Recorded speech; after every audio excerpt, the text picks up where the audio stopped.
Hi అండి. చెడ్డవాళ్ళకి అన్నీ అందుబాటులో ఉంటాయండి.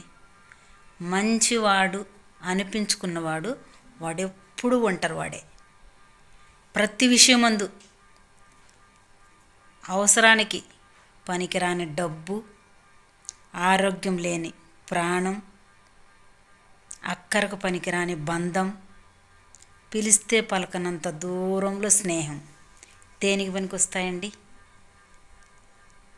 ఇలా చాలామంది నిరుత్సాహపడుతూ జీవించేవాళ్ళు చాలామంది.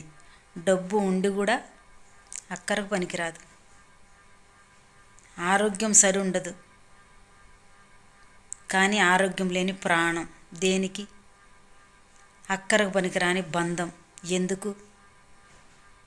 పిలిస్తే పలకనంత దూరంలో స్నేహం ఎలా?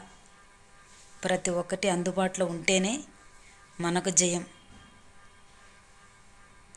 దూరంగా ఉండే స్నేహాల కొరకు, దూరంగా ఉండే బంధాల కొరకు, పనికిరాని డబ్బు కొరకు, ఆరోగ్యం లేని ప్రాణం కొరకు ఎలా పరిగెత్తడం? నాకు అనిపిస్తూ ఉంటుంది. చాలామంది అన్నీ ఉండి కూడా ఒక్కోసారి అక్కరకు కూడా డబ్బులు పనికిరావు. నిజమండి. బాయ్. నిజమైతే లైక్ కొట్టండి.